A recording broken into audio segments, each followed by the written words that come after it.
मैं अक्सर ये सोचता हूँ कि यार एक बंदा 2 साल 4 साल 10 साल 15 साल 20 साल का एक्सपीरियंस है, वो वही बंदा पाकिस्तान में स्ट्रगल कर रहा होता है। और जब वही बंदा उठ के दुबई आता है, 1 से 2 साल उसको लगते हैं यहाँ पे सेटल होने में। जब वो यहाँ पे सेटल हो जाता है, जिंदगी जबरदस्त हो जाती है। पाकिस्तान में एक छोटी सी गाड़ी चला रहा होता है या कोई गाड़ी भी अफोर्ड नहीं कर पाता, यहाँ पे बड़े आराम से टोयोटा करोला होंडा सिविक जो 500-600 दरम पर मंथ पे उसको मिल जाती है, वो यहाँ पे वो चला रहा होता है। और उसकी जिंदगी 2 से 3 साल के अंदर बिल्कुल चेंज हो जाती है। और अगर मैं उसको स्ट्रेटेजिक लेवल पे देखूं, लॉन्ग टर्म पे देखूं कि वो बंदा 5 साल में क्या कर रहा है, 10 साल पे क्या कर रहा है, बच्चे अच्छे स्कूल में पढ़ रहे हैं। यहाँ पे कुछ दुबई एक ऐसी जगह है कि जहां से इंटरनेशनल टूर्स करना बहुत ईजी है, क्योंकि आप कोई भी आप प्लान बनाना चाहें, आपको इंस्टॉलमेंट पे सारी चीजें मिल जाती हैं। 300 दरम पर मंथ के अंदर पूरी फैमिली जो है भाई अजरबैजान जा रही है, जिसको एशिया का स्विट्जरलैंड कहते हैं, जॉर्जिया जा रही है, अर्मेनिया जा रही है। इन तमाम कंट्रीज में यूएई के रेजिडेंट को जो है ऑन अराइवल वीजा है।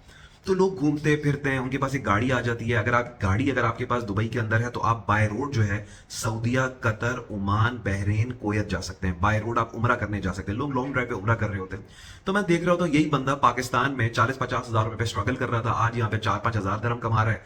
गाड़ी भी रखी हुई है, दरम में पैसे भी कमा रहा है। महीने के अगर 500 हजार दरम सेव भी कर लेता है, तो फिर भी उसके 70-80 हजार उससे ज्यादा सेविंग्स हो जाती हैं जितने पाकिस्तान में पैसे कमा रहा था। So just to conclude this video, मैं आज सिर्फ ये बताना चाह रहा हूं कि समटाइम्स, बल्कि मोस्ट ऑफ द टाइम मैंने देखा कि सिर्फ आप अपनी ज्योग्राफी को जब चेंज करते हैं ना, और किसी ऐसी कंट्री में जाके बसते हैं जहां पे करेंसी की बड़ी वैल्यू होती है और हाई परचेजिंग पावर होती है, तो आप कम पैसों के अंदर भी ना आप वो सारी चीजें अफोर्ड कर लेते हैं जो आप अपनी होम कंट्री के अंदर ना अफोर्ड नहीं कर पा रहे होते। चाहे वो एक अच्छा लिविंग हो। सिंपल सी बात बताऊं, यहाँ पे सारे सेंट्रली एयर कंडीशन घर होते हैं। अगर आप एक कमरे के घर पे घर पे रह रहे हैं, इमेजिन करें दुबई में, शारजा में, अजमान में, लेकिन आपको पता है कि वहां लाइट नहीं जाती, या किसी ने सुना भी नहीं कि लाइट चली गई या पानी नहीं आ रहा।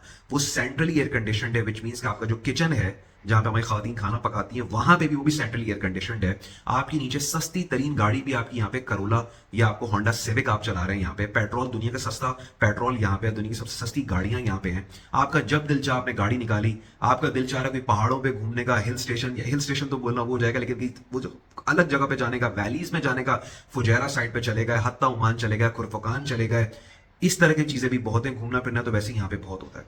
तो एक बेसिक स्टैंडर्ड ऑफ लिविंग जो पाकिस्तान में लोग स्ट्रगल कर रहे होते हैं ना, या साउथ एशियन कंट्रीज के अंदर, वो हर बंदे को एक बेसिक स्टैंडर्ड ऑफ लिविंग यहाँ पे मिल जाता है। और मिल सकता है सिर्फ आपको वहां से निकल के, जो 6 महीने 1 साल का जो ड्यूरेशन होता है ना, जो तैयारी करके यहाँ पे आना होता है। क्योंकि मैं हमेशा बताता हूँ कि पहली जॉब ऑफर क्रैक करना बहुत डिफिकल्ट होता है, लेकिन जैसे ही आपने वो ऑफर एक मिल गई, 1 से 2 साल का आपको लोकल मार्केट का एक्सपीरियंस आ गया और आपने ड्राइविंग लाइसेंस ले लिया, 2 साल के अंदर आप डबल सैलरी के ऊपर जाते हैं। 2,500 से 3,000 वाला बंदा 5 से 6 हजार पे चला जाता है। 5 साल के बाद वो 7-8 हजार दरम पे चला जाता है। और अगर 10 साल के बाद वो 15-20 हजार दरम क्रॉस कर जाता है, which can never be the case if you are living in Pakistan.